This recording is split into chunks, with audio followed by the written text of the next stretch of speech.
Okay, so welcome to today's early echo session. I'm thankful that you guys are all here today, the day before a holiday. Today's topic is going to be a wonderful topic, I think.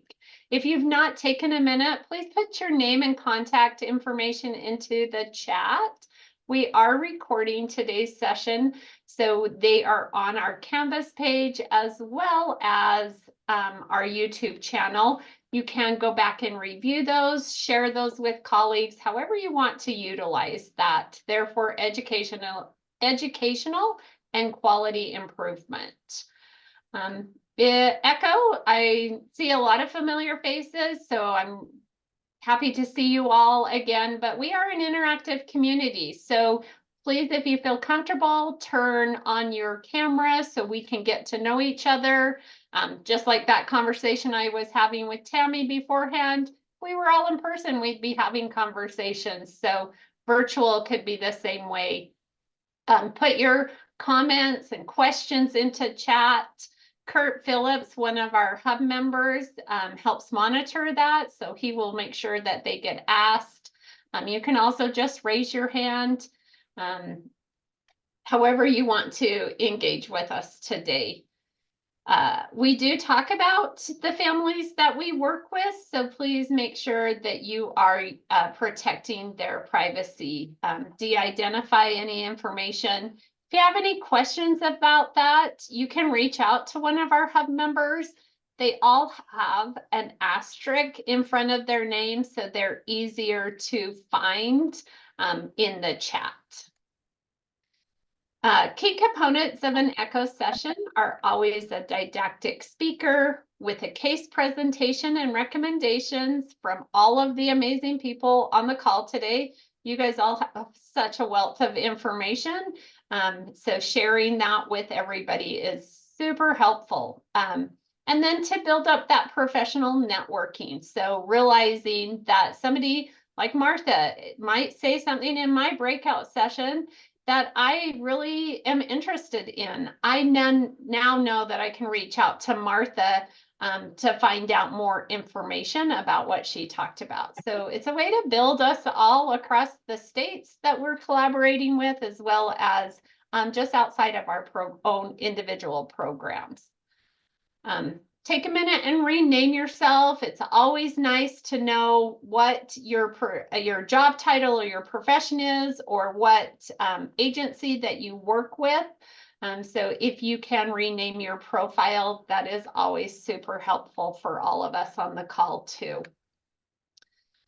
Raise your hand in the chat. Most of us have been in Zoom meetings now for longer than we ever thought we were ever going to be, but it's now a part of everyday life. So, but if you need to raise your hand and you're not sure, here are the steps on how to do that.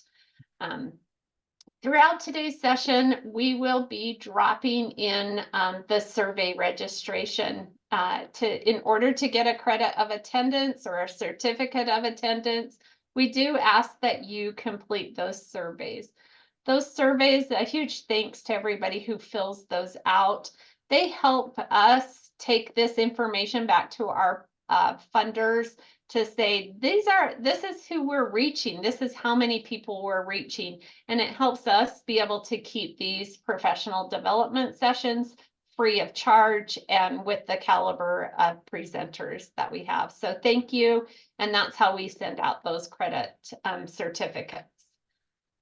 Canvas is where we store everything. So if you've not received a Canvas invite, you can always email us and just in the subject line, put Early Echo Canvas registration, and we will get you access to our Canvas pages. Case studies. I know those are always a scary one to present to one of the families or clients that we're working with, but they are such a valuable way to hear and gather information. So if you have a family or a client, a patient, whatever you guys want to call them, that you want to present, get information about from everybody on the call, please reach out to Early Echo at aggies.usu, and we'd be really willing to have you present it, but if that is also scary for you, we would also be happy as one of our hub members to present that case. We have social media accounts that we share information that is shared with us from various organizations, as well as about upcoming sessions, some of the information that is shared in past sessions. So if you've not done so, and we'd love it if you would follow us on social media. I'm really excited today for Rebecca Foster to talk to us about the NICU and the seizures. And so I'm going to stop sharing and let her take over. Okay, can everybody see the screen? Yes.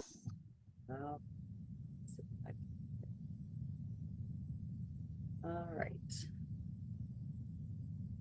So thank you for the opportunity to speak to you today. I am an occupational therapist, and I've been an OT since 1997, and I've been an EMT since 2012. And I've worked in a variety of settings as an OT, including the school and early intervention setting.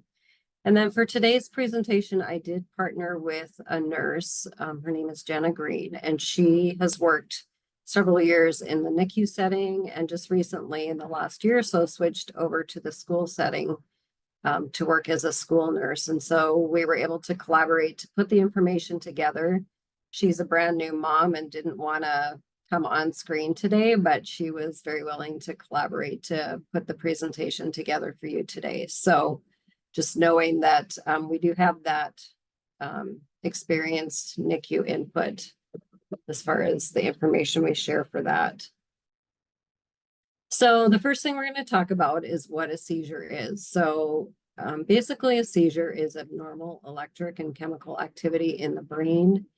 And the seizure can last anywhere from just a couple of seconds up to several minutes. Typically, when we think about seizures, we think about what we see with the motor responses, but it can also affect sensory and behavioral aspects for an individual. And there are a lot of different types of seizures. So we're going to cover some of that today, but just know 30 different types of seizures. But generally, when we think of somebody with a seizure disorder, it's going to be someone who's had seizures repeatedly. So it's not necessarily your infant that had a febrile seizure one time and then they were fine. Typically, when we think of somebody who has epilepsy as a diagnosis, it's somebody that's had seizures repeatedly. And then there's a CDC statistic from 2022 that says that approximately 456,000 children in the US under the age of 17 have been diagnosed with a seizure disorder. So that's a pretty good number, and that doesn't include any of those kind of one-time events. So some of the causes of seizures that we would typically see when it comes to the NICU and those neonates. First of all, the neonatal period is the period of a person's lifetime when they would be most likely to experience a seizure. And there's a lot of different things that can cause that. One of the biggest causes is hypoxic ischemia and encephalopathy. And we'll just refer to it as HIE. I think for most of you, if you get infants coming into your early intervention programs, those are kiddos that are an auto qualifier because of that event, because it's a significant event of being hypoxic, that they're the babies that are born that aren't breathing and require some oxygen support, some intubation, sometimes CPR. And so they've had a pretty significant event that could affect their brain, and seizures can be one of the things that is an outcome of that. Typically, we see about 40 to 60% of infants who've had an HIE have some type of seizure activity. And then along with that is prematurity. That would be another big cause of seizure activity. And along with that comes strokes and intracranial hemorrhage. And a lot of times that premature brain, the blood vessels are still developing. And so if they're born early, the brain doesn't have the ability to regulate that blood flow. And that's when you can get a hemorrhagic stroke or a brain bleed. And when you think about the intracranial hemorrhage, that's kind of talking about instances where the blood is pooling inside the brain, either between the skull and the brain itself, or it could be inside the brain in those ventricles, those spaces within the brain tissue. And any of those things can cause cell death within the brain and can lead to some seizure activity. And then hydrocephaly, that's when we have too much cerebral spinal fluid. And so that's also filling up those spaces inside the brain and causing the brain to swell. That's when you see those little babies with heads that are larger than you would expect. And just kind of as an aside, if you're working with a family and you're kind of questioning that, maybe it's something newer that you didn't see on your last visit, one of the things you can check is those fontanelles and the one on the top, the top of the head. If it's bulging, that would be a sign that maybe there's something going on. So hydrocephaly can also lead to some seizure activity. Another big one would be a variety of causes of infection. So that would be things like meningitis, meningoencephalitis, hepatitis B, that would be more rare. Cytomegalovirus, that would be one that could cause some seizure activity, and a herpes simplex infection, which can often lead to encephalitis. So any of those infections can be an underlying cause for seizures. NAS, so that's neonatal abstinence syndrome. Sometimes when babies are born with substances in their system as they're withdrawing, they can experience some seizures. And then genetic disorders. There's a variety of genetic disorders that are kind of known that they could have seizure activity with them. So whenever that happens in the NICU, they're going to be looking to figure out what's the underlying cause. Babies will be tested for any metabolic difficulties. So they're going to check for high or low blood sugar. They're going to be checking their calcium levels, looking for electrolyte imbalances, anything that's going to give them an idea about why that's happening. And something important to recognize is that because seizures... Rebecca, sorry, there was a question in there that said, sure. What about IVH, intraventricular, I can't say that word, hemorrhage? Yeah, intraventricular. So that would be... There you go. Yeah, so it's the blood pooling in those ventricles in the brain. And so that is definitely one of the things that can cause seizure activity. Absolutely. And so that's another good point too, that anything that's causing that, it's an indication that there's some underlying brain pathology or injury. And suspected or confirmed seizures really need to be treated as a medical emergency. They can be life-threatening. And so it's important for them to be able to, number one, control the seizure and then try and figure out why that's happening so that they can prevent or mitigate any further brain injury. So we often, we'll think of seizures a lot of times as something that maybe we saw on a movie or a TV show, or maybe we knew somebody with a seizure disorder where it's really obvious when they're having a seizure. But in that neonatal population, you're not going to see maybe what you'd think of as your typical seizure thing, and it can be harder to identify. So it might look like just some jitteriness or sleep myoclonus. And so it's really important that they get that accurate diagnosis so that they're not thinking that maybe something is a seizure that could be something else.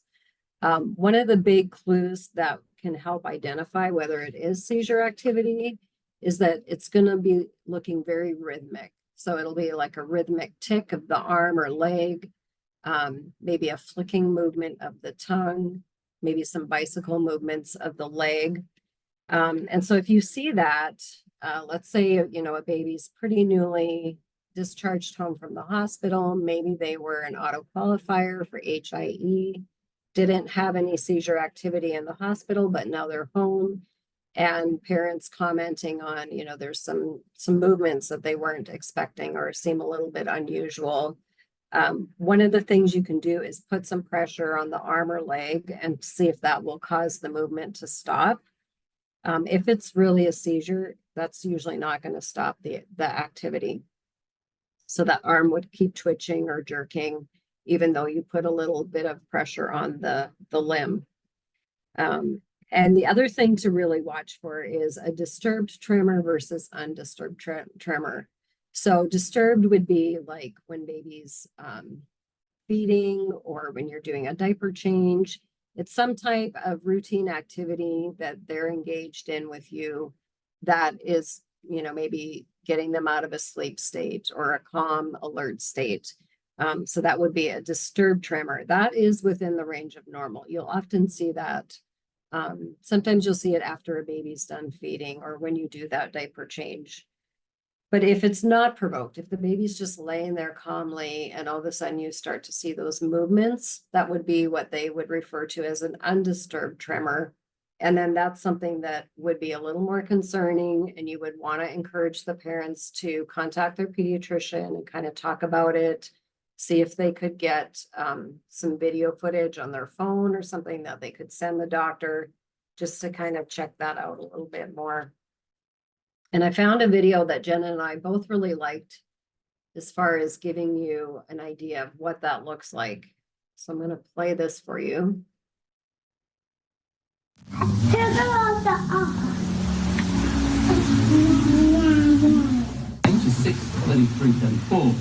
The arm is twitching. One standard network rate message. Fair enough. It's 09011 122. And here you can notice it's really just on the one side of the body.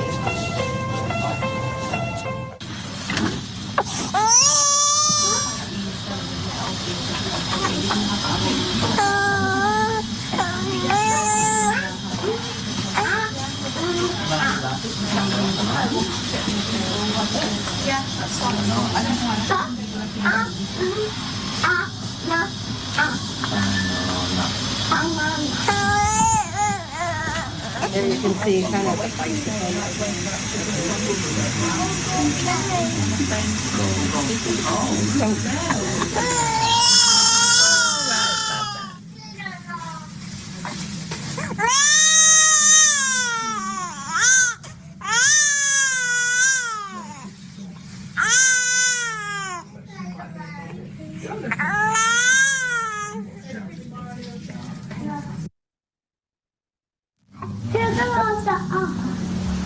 Sorry.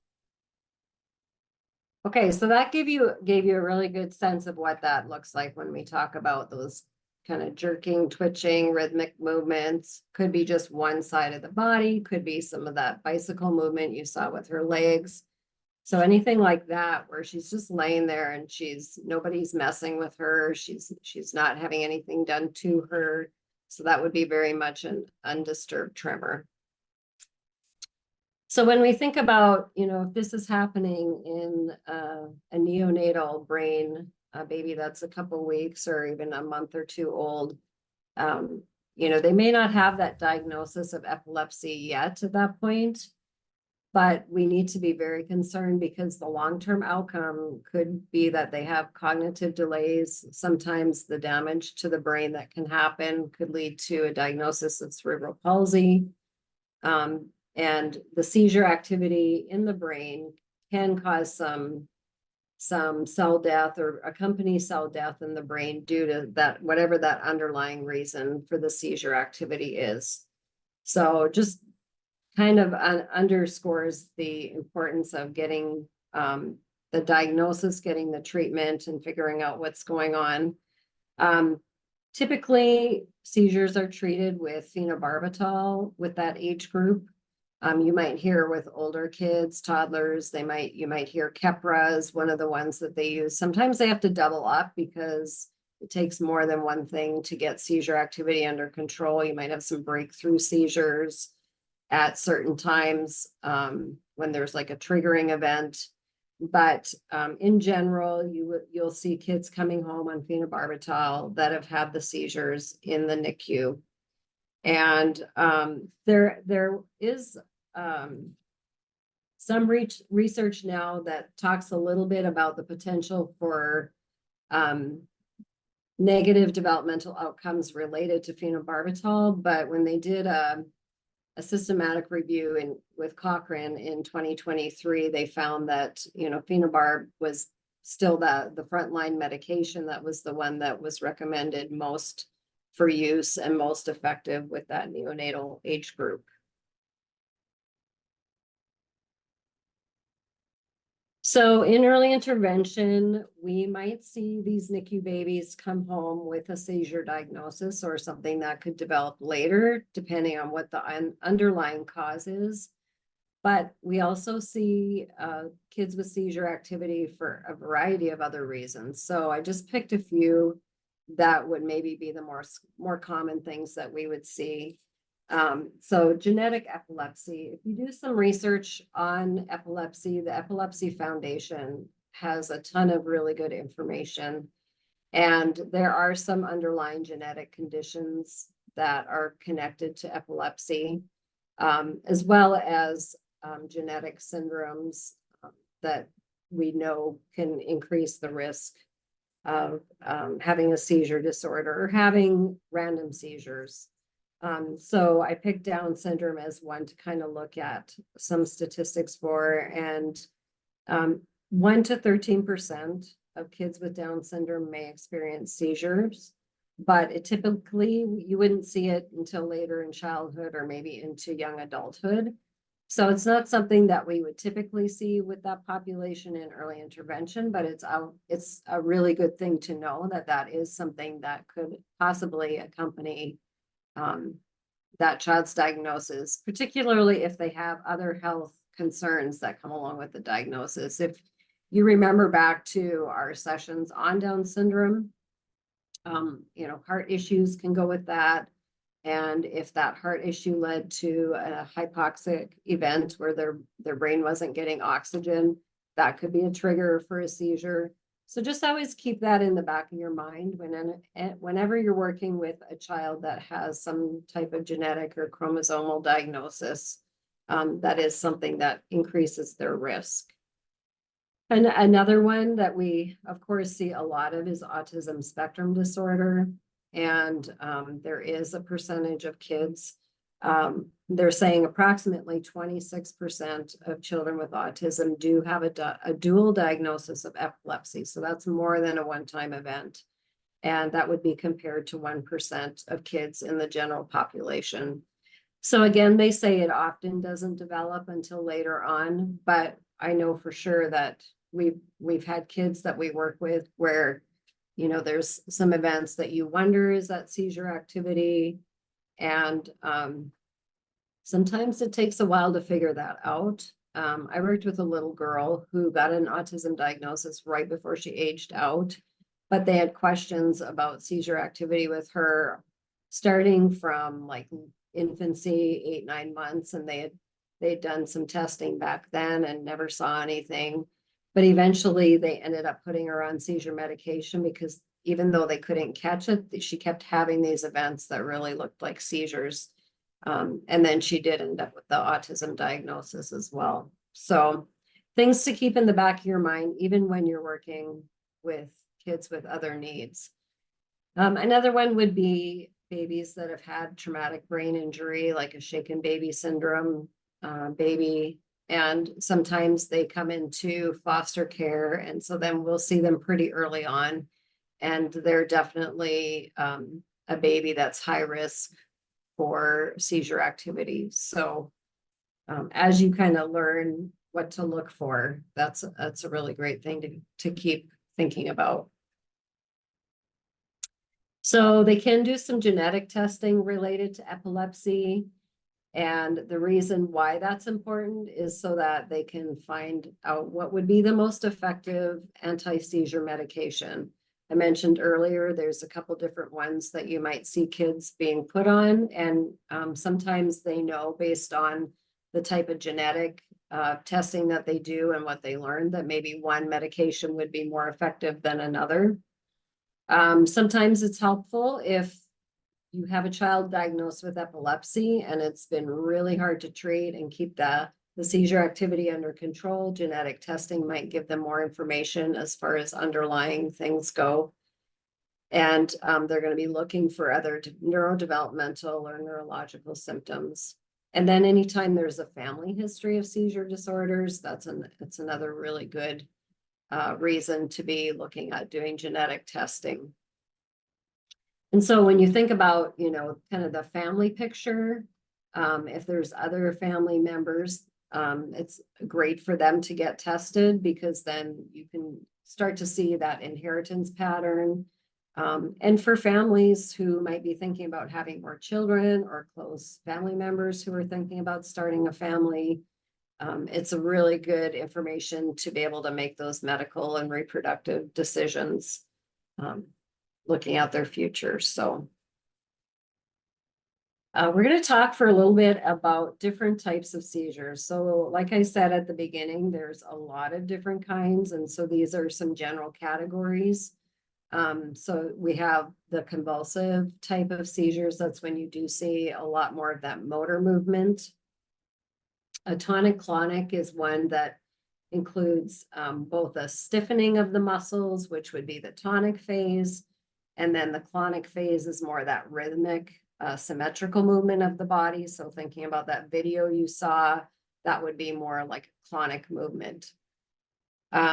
And other things that you can see along with more generalized tonic-clonic seizure is you may see some saliva secretions, loss of bowel and bladder control, cyanosis, or like you'll see some blueness around the mouth. Sometimes they bite the tongue or cheek. You might hear some vocalizations. You might even hear some vocalizations prior to the seizure activity. So sometimes somebody will make a specific type of noise before they start that seizure activity. When I worked in the school setting, we had a girl that I worked with in upper elementary and then middle school. And she had seizures that were really difficult to control, but she would have like this little giggle that she would make right before she started having a seizure. And so it was nice because her paraprofessional always kind of knew that was the moment she would look around and make sure she was safe and that there wasn't anything that she could get hurt on if she were to fall down or something. So sometimes that will happen. If it's tonic only, this would more often than not occur during sleep. So it would just be periods of stiffening of the muscles during the sleep.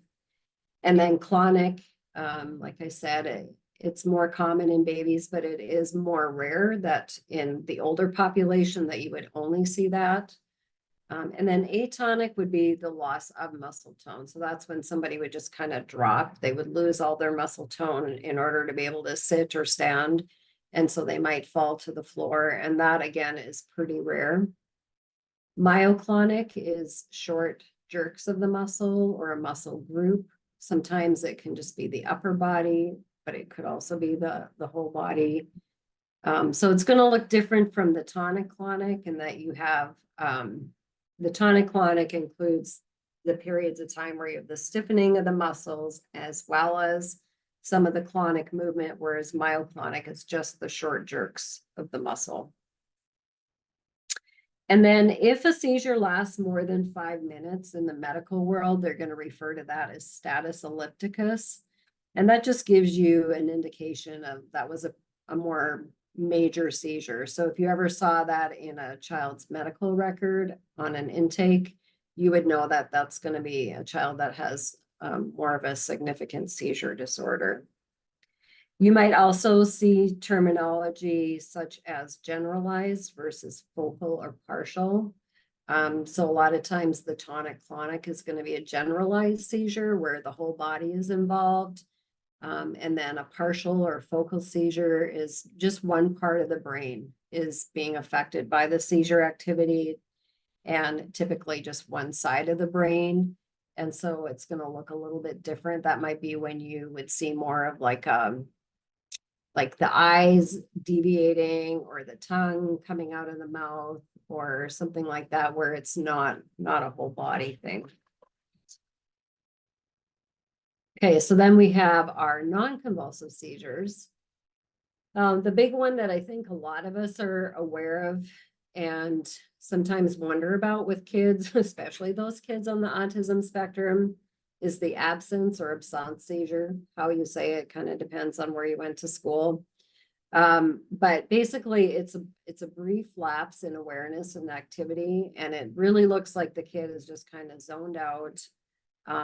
It's more common in children and youth. And the thing to notice with that is, like, how hard is it to bring them back?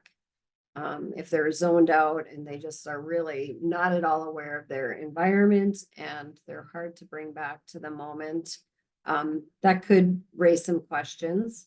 But again, that can be a little bit difficult too if we're working with a child that has those red flags for autism. You know, they also sometimes zone out and are hard to bring back to the moment and engage and participate with their environment. So that's when you want to maybe try and catch that on a video for the doctor to look at, and maybe they will notice something that will help kind of start you down the road of, do we need to do an EEG and do some testing?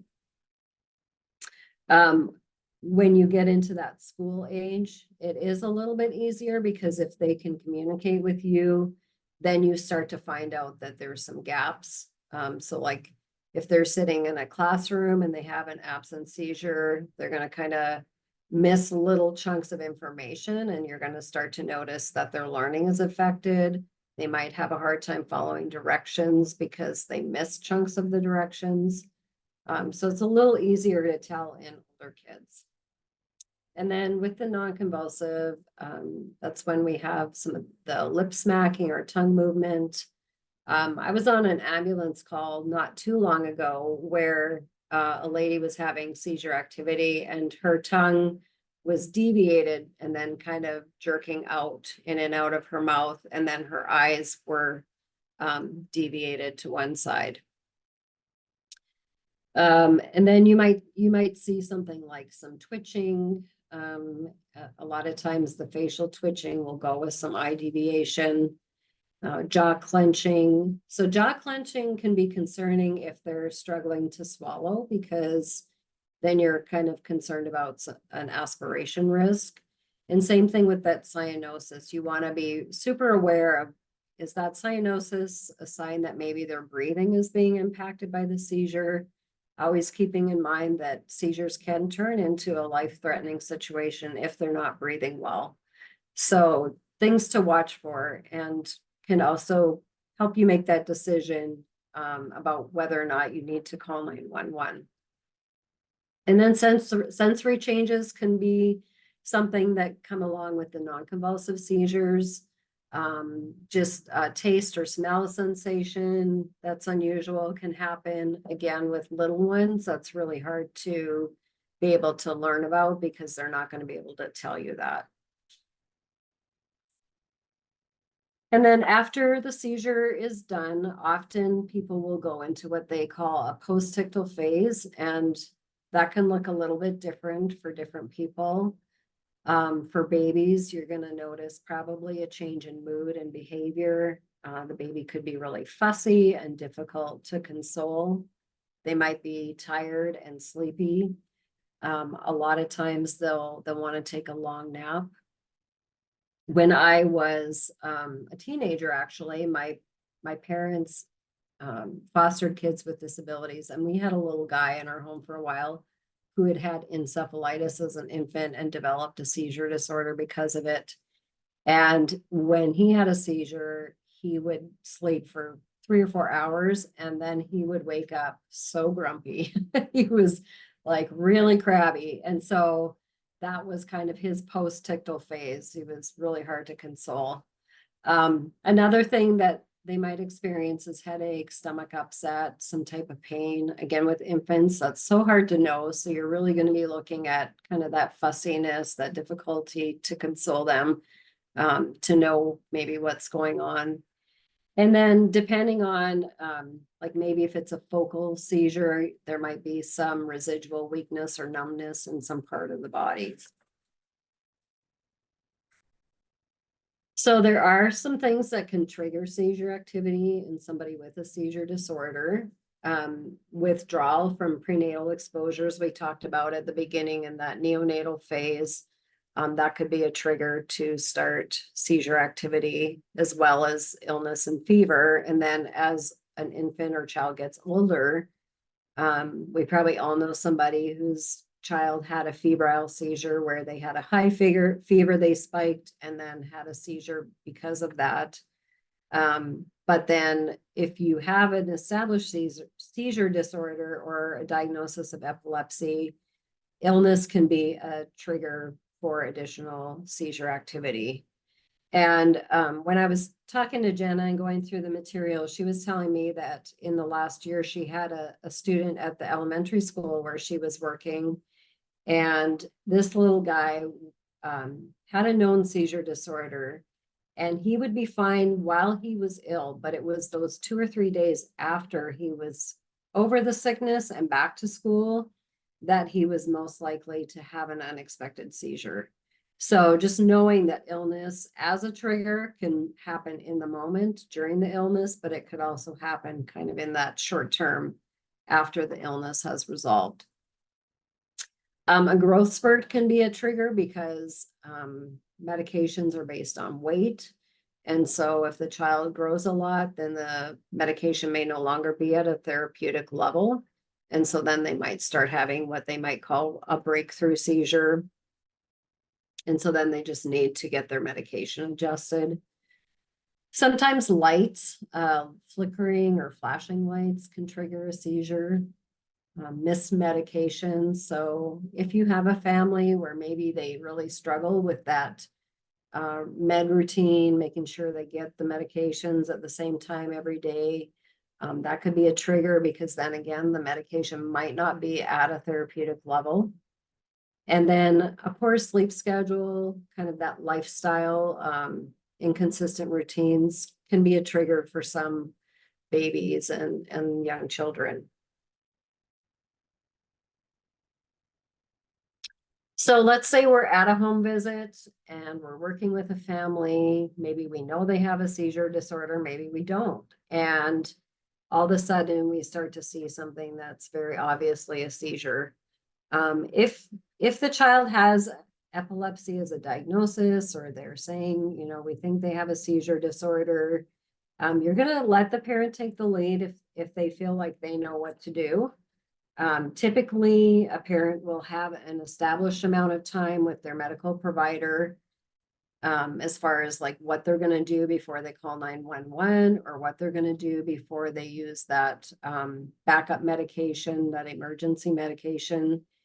So kind of let the parent take the lead and talk to you about what they think they need to do, but also know the steps yourself so that you can be proactive if they're struggling or kind of freeze up in the moment. So you're going to want to lay the infant or toddler on the ground and make sure the space around them is clear so that there's nothing that they could hit and get injured on if their body is kind of jerking and out of control. Jenna was talking about how in the NICU, often they will put their hand under the head of the infant if it's a generalized seizure, so that they can reduce any blunt impact. And so you think about that. If the infant is on the floor, maybe you need to tuck a hand under the head just to make sure they're not getting any trauma to the head. And then you also want to have the child in a side-lying position, because if they are struggling with their saliva, that, like I said earlier, they're going to be at risk for aspiration. And so you want to put them in that side-lying positions to help their breathing and their swallowing. And then if the predetermined time is, typically it's around 5 minutes. For some kids, it might be 3 minutes, but that's a question that you're going to ask that parent. But after that predetermined amount of time, you're going to consider using that emergency medication. Diastat is the one that's the most familiar one. And typically it's something that's going to be in like a syringe, and it's inserted rectally. And so if you needed to help a parent, you know, prompt them with what to do, that would be what you would do. And the other important thing about that then is keeping track of the time. So knowing how long the seizure's been going on is important to know what your next step is going to be. So after about 5 minutes, after you've administered the emergency medication, you're going to call 911 just so that you have that backup in case things don't resolve. And also if you notice that a child's breathing looks impaired, if you're able to take vital signs, you can feel the pulse. And if the heart rate is slowed down or is too fast, those would be good reasons to call 911.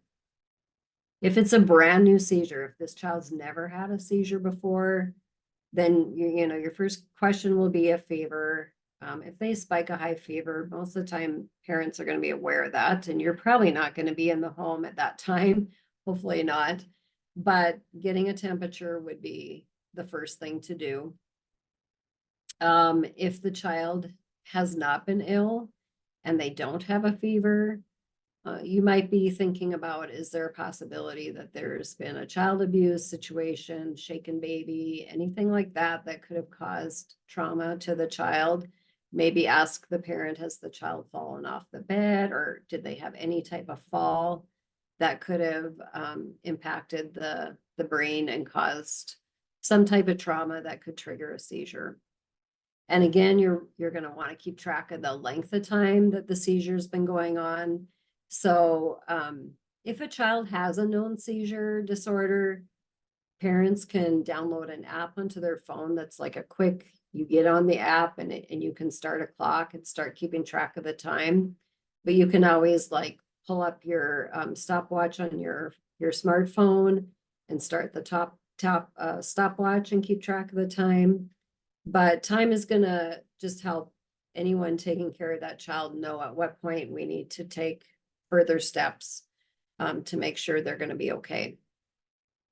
Especially if it's a first-time seizure, if it lasts more than 1 to 3 minutes, you're absolutely going to call 911. And if it's the first-time seizure, you're probably going to call 911 anyways, because even if it's a brief one and you're pretty certain that was a seizure that you saw, they need to be seen to figure out what the underlying cause was.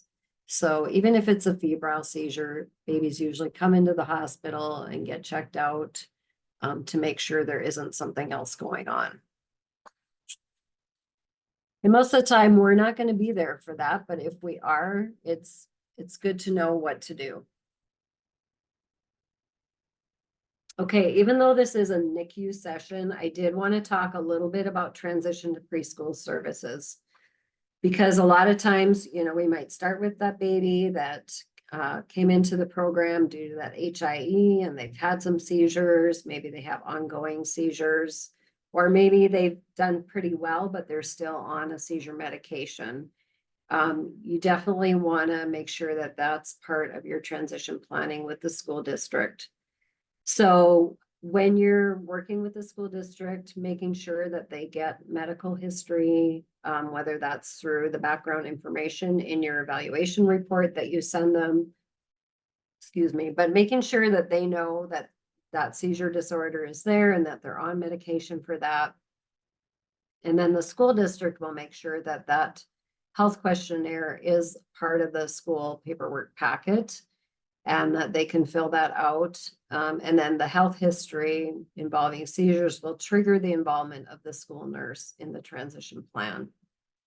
So when I talked to Jenna, she sent me some forms that they use in the school setting, and they're actually from the Epilepsy Foundation. So a fairly generic form that you might find in your own school district. And I did attach the links for that in the resource section at the end. So if you want to take a look at that, you sure can, but you want to encourage parents to make sure they fill that out. So if you have a parent that maybe struggles to keep track of the paperwork, or maybe you've been there on a few visits and they haven't got any of their forms filled out for that school transition, take the time to sit down with them and answer any questions they have and make sure that they get the information on the form so that the school is prepared to support them. And, the thing that I like to be able to reassure parents about when we have a transition of a child that has a seizure disorder is knowing that there's going to be that seizure plan in place when the child transitions to the preschool setting. Not only do they have the parent fill out the form that talks, helps them to know what to look for, how long the seizures typically last, what medication they're on, do they have an emergency medication? All of those things need to be shared, but then also the physician will also fill out a form for the school, and they're the one that basically say, this is what your seizure plan will be if the child were to have a seizure at school, and the physician signs off on that. And then you can put some of those accommodations in the IEP. Rebecca, there is a question. Mhm. Go ahead, Janelle. How often do children outgrow diagnosed epilepsy? And because they have a mom who insists that the child has outgrown it and she's discontinued the meds on her own without us knowing about it. Well, I sense there's a story there. So, I mean, if you have a kiddo with a diagnosed seizure disorder, they're going to get the regular checkups and checking in with neurology to make sure they're on the right medication, that they're not outgrowing the dosage they're on. Sometimes parents don't like the side effects. That student I referred to from the school setting earlier, they really struggled to control her seizures, even with a few different medications. And so at one point, the parents decided they were just going to try medical marijuana instead of seizure meds. And so, I mean, there are those situations where parents will decide that, they don't like the plan in place. And then that's, if you have a release of information with the pediatrician, that would be a situation where it'd be appropriate for you to call and talk to the doctor and how can we support this to make sure the child is safe? So I don't know if that answers the question.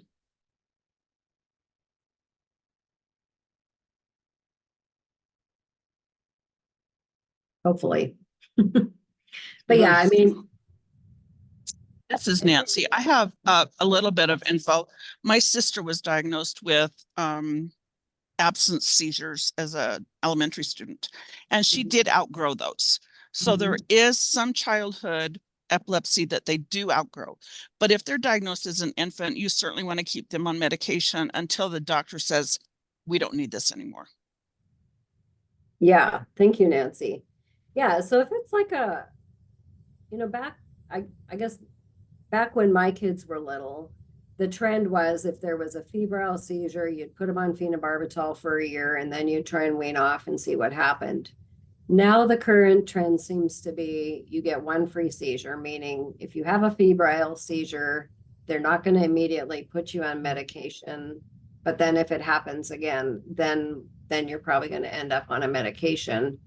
And if it is something that's not a major underlying condition, they definitely could grow out of it. Also, if the seizures are well controlled, they might go years without a seizure, and then you might try and wean them off, and then you might see seizure activity start up again. So, yeah, it is possible, though, that a child could outgrow them.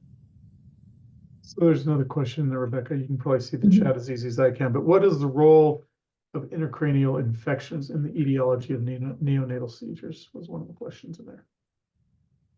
Well, I mean, anything that's happening in the child's brain at that neonatal phase definitely increases their risk. So an infection, a brain bleed due to any cause. I mean, you could even get a brain bleed from a really traumatic birth where they had to use suction or forceps. And then you could have that bleed that's between the brain tissue and the skull. So anything like that, any trauma to the brain due to infection or some other cause can be a trigger for seizures.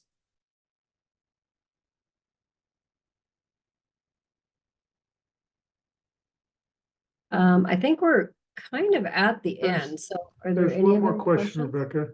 Sure. What's included in long-term monitoring of the neonatal seizures?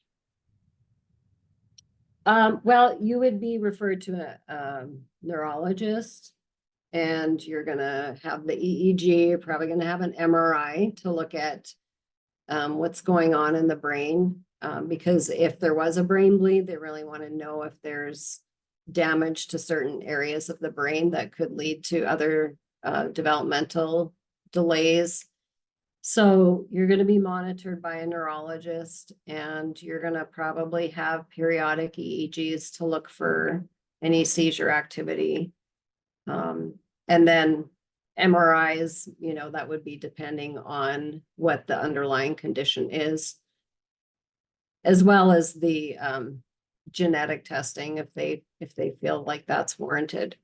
So there's going to be a variety of things that might happen, but if it's not a one-time thing, or if it's HIE where they had one seizure in the hospital, they put them on phenobarb, they're doing really well, they might try and wean them off if they're, if they do an MRI and there's no significant brain damage.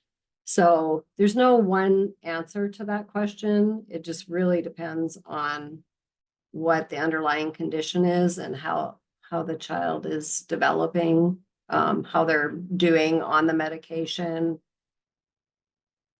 So Rebecca, I can't find raise my hand. Sorry. I looked all over to raise my hand. Anyway, I was going to put in that the kiddos that I see with the most complex seizures are the kiddos with you can't find a medication to help with the seizure. So usually those kiddos have severe brain anomaly and or a genetic abnormality. And those are the families and the child that are the most traumatic, because you just can't find a solution. And so they end up on multiple meds. They're on multiple rescue meds. And I have in one situation seen a family turn to a ketogenic diet, which is another way to help. Yeah, and there is, I don't know the current evidence, but I know that there has been some research in the past that has shown that for some kids, there's some efficacy with that. I was gonna say something else about that. Oh, there definitely are those situations where it doesn't seem like there's any good combination of medications that work. We had a little girl in our program who, after she aged out, and she was a shaken baby, so major traumatic brain injury, and she had seizure activity that was stimulating part of the brain that caused her to grow. And so she was growing and like actually starting to show signs of early puberty, even in first grade. And then it just continued to progress to where nothing stopped the seizures. And she ended up passing away like a year and a half ago. And there was just literally nothing they can do. And that's not to sound like really morose, but there are those situations where there just doesn't seem to be anything that controls the seizures. And that's rare. That would be a very rare situation, but it does happen. One more question, Martha, or Martha, sorry, question from Martha. Rebecca, is it possible working with a child with seizure disorder and overstimulating them while teaching a new skill could potentially trigger seizure episodes? Yeah, if there's like a sensory element to it. Sometimes an overstimulating environment with a lot of noise and action and lights can be something that would trigger a seizure. But in that case, then you would be wanting to look at, if it's that easily triggered, maybe there needs to be a medication adjustment so that you don't have those, what they call breakthrough seizures all the time. But it is possible. No, Oh, I was so, gonna say, yeah, early hi, on, Martha. go ahead. Go ahead, Hi, Mel. Martha. I asked this question because I was assigned to a child 10 months old, and I already know he had this disorder. So when I visit, he's so cute. I start teaching him how to hold a toy, and he is very interested in learning. And I start working, and I see a little tick more and more often. So I asked the mom, do you notice this? And she said, oh, it's scissors. And I was, what? So do you think I overstimulate the baby? This is what it caused. And she not had the answer. And so I'm worried. So now that you say it's possible, how can I work with this baby without worry? How can I help him to learn things? Yeah, I mean, I'm not a neurologist, so like, don't take my word as the gospel here. But I would definitely be encouraging the mom to go back to the pediatrician. And I would also, like, if you're playing with a child and something you're doing seems to stimulate what looks like a seizure activity, then have the mom video that and send it to the pediatrician. Because we've had times where, you know, you're not going to be able to elicit that on demand, right? So you talk to your doctor and they're like, well, you know, it could be this or that. But if you can give them a video so they can see what's happening in the moment, that's worth 1,000 words. So if you're on a visit and you see that happening, I would work with the mom to get something on video and get that to the doctor and then have a conversation with the pediatrician about what you think might be going on. Okay, thank you. I'm gonna let Nancy ask her question, and then we'll move on to our case presentation. Okay. This is one you may not be able to answer this one. Since we know that seizures can cause so much damage in the brain, why is this not an automatic qualifier for our kids? This, I mean, according to BTOTS, this is not an automatic qualifier. And in the opinion of me and my coworkers and other nurses I've talked to, we feel like it should be an automatic qualifier. And Rebecca, it sounds like Yeah. she's in Utah, so I don't know Yeah. if North Dakota has a different automatic qualifier for seizures. Yeah, I think it is here in North Dakota because we just had one that was an auto for a seizure Yeah. disorder. Ours, we do not have seizure disorder on ours. We have HIE, but then we see a lot of kids with IVH. So it's like, okay, where do we stick these kids? And we have like brain malformation, but it's not necessarily brain malformation, but as like, and I've even sent a letter asking someone at Baby Watch, why is this not an automatic qualifier? What can we do to change this? And I've got no response. So unfortunately, we would really love to see it as an auto qualifier. Definitely. Yeah. I mean, I would work with whoever is at the state that maybe has influence over that. And, you know, if you can get your early intervention programs working together to ask the question, because my understanding is states can interpret those underlying conditions. Like there is leeway in how they interpret that, right? So for instance, in North Dakota, when I first started doing early intervention here, torticollis was an auto qualifier. Well, now it's not. So they can add things to the list that aren't on there now. It just might take a little bit of advocating. Especially when you know that there is a known underlying condition that caused it. Thank you, Rebecca. I know it's always tricky when we're in different states, how different things work. Mhm. And Nancy, if you would like me to gather some information from one of our hub members who sits on Baby Watch to find out the best way to do that, I'll be glad to follow up with her on that one. I am going to ask Shelby to come on, and she is going to present our case. presentation today that goes along with our topic. Again, case presentations do not have to go on along with our topic. This one just happened to work. So I'm Caitlin Pierce. I am the early interventionist for the kiddo that we're talking about today. He's new to our program, so I've only had him for a little bit, done the eval and the IFSP, and I've had one home visit. So if you want to move to the next one. So the background is, my background's in special ed. I did work in a pediatric clinic for a little while, doing care coordination, medical scribe, and some medical assisting for a developmental and behavioral pediatrician. So this kiddo is about to be 2, he'll be 2 this month. He has language delays and shows up as some cognitive delays. He has a history of seizure activity that started at 6 months of age. Parents brought the concerns to the pediatrician. And they were told that it was non-epileptic seizures. He has a significant history of recurrent ear infections and is scheduled to get his second set of PE tubes in this month. It has already been rescheduled due to ongoing infection. Family culture, white and Hispanic. He has no siblings. Both biological parents are in the household and they have 1 dog. They're a military family and mom is an SLP. Primary concern, he has a history of seizures, started around 6 months. Parents are concerned because obviously untreated seizures can inhibit development, and the parents' concerns have been really dismissed by providers. There's also a concern for a possible submucous cleft.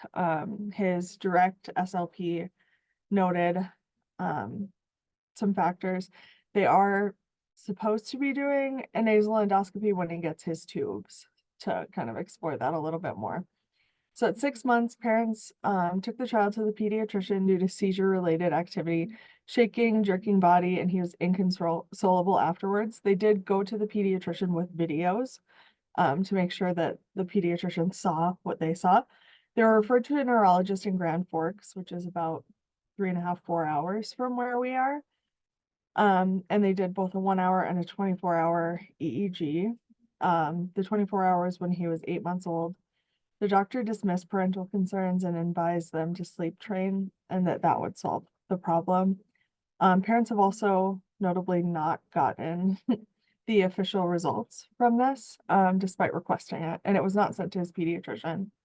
At 21 months old, he had a febrile seizure at home following a fever of 104 degrees.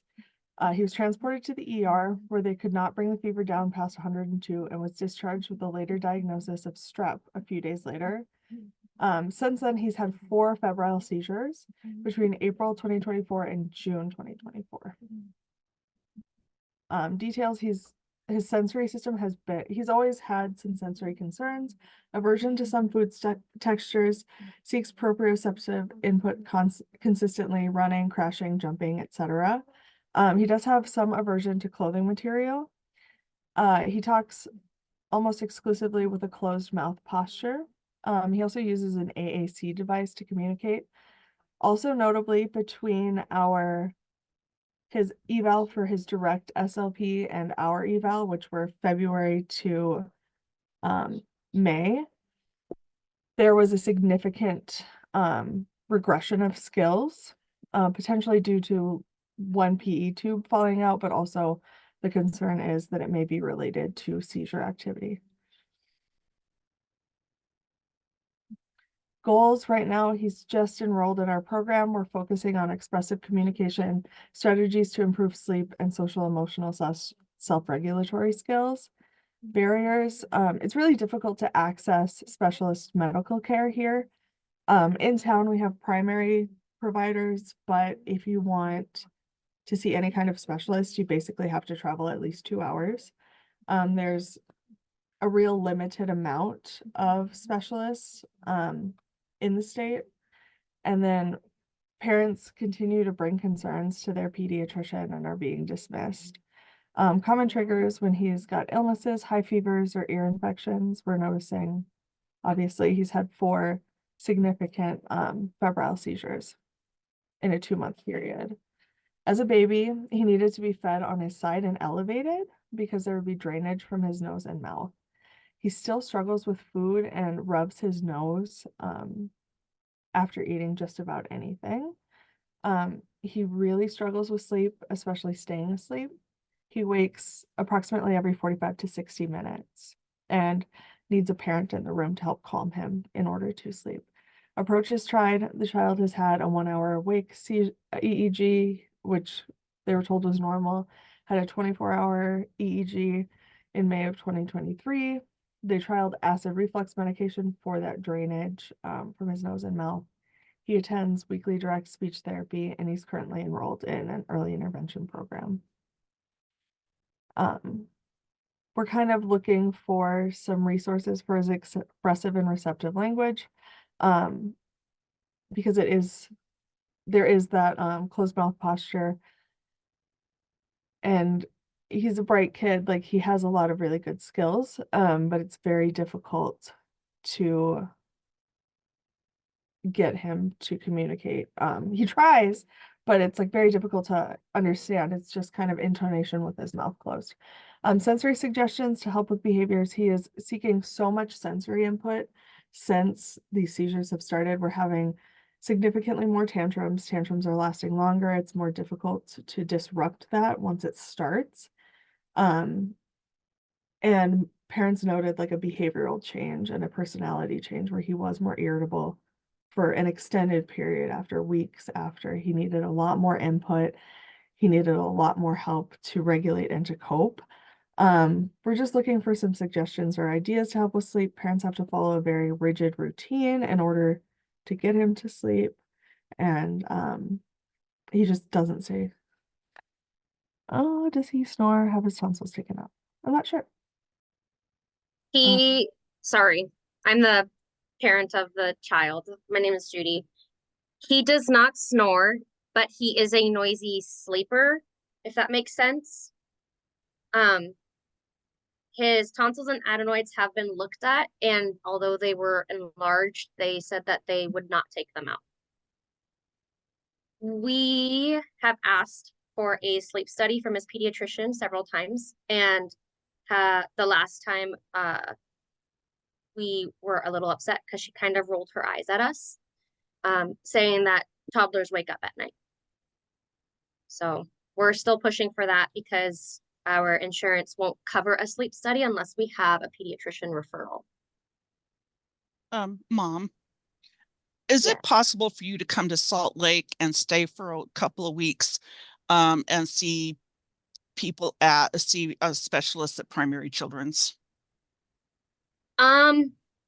Possibly. It would just Okay. depend. So my husband is military, so Oh, okay. Yeah. we would just have to work things around his schedule. His schedule. Yeah, of course. Yeah. That's what I'm thinking is, like, you guys need someone behind you that will back you up. Yeah, and we really haven't felt that we have been backed up. I mean, the pediatric I don't know if he's a pediatric neurologist. I guess they said there were only 2 in the state. We drove 3.5, almost 4 hours to see him in Grand Forks, just to have him talk to us for all of 5 minutes. And we didn't even see him at the 24-hour EEG. So, truly, we do not feel that we have had adequate support or have really been taken seriously, but we've been really pushing. So Yeah. I agree. Yes. I looked and it says that he is a pediatric neurologist. Okay. But it is difficult when there's only 2 in the state and you have to travel so far. And then It's how such a is his regular pediatrician treating your concerns? At first she was pretty good, especially with the ear infections. But over time, she will notate that, like, I forget how she worded it in one of her notes, because I'm one of those parents that likes to review her notes and her suggestions every time after we go. And the wording that she said when we reported the febrile seizures made it seem that she didn't believe us. For example, I guess she didn't believe us because we didn't take him to the ER when he only had one. And the reason we didn't is because we have this hotline called the TRICARE Nurse Advice Hotline. And so when I called them up and I mentioned, he has had one, we've given him Tylenol, they told us that if he had another one to take him in, but if he didn't, to stay put and follow up with his pediatrician, which is what we did. Because the ER here is, and they're probably like that everywhere, but the very first time he had a seizure, we waited almost 12 hours in the ER. And obviously he wasn't having a seizure by the time he was seen, so they just discharged us. Dang, Judy, I just have to apologize. You've been having some rough go with some medical providers, and so hopefully we can get you some great resources on that. So you should see your breakout groups. And okay, well, welcome back again. We probably will not have time to go through each breakout groups. But if you will email all of your resources to Kate Bennington, she'll drop her email into the chat. Judy and Caitlin, we will compile those and send those out, all of those recommendations. Those recommendations are also always on our Canvas page. So if anybody wants to go back and review all of those, that would be your prerogative to do so. We will be having another session in August on NICU. So that's the next 4 months. We'll be covering topics around the NICU. So we hope to see you in August. Enjoy your holiday. Hopefully you're taking a long weekend. I know I am, obviously, since I cannot talk. Thank you, everyone.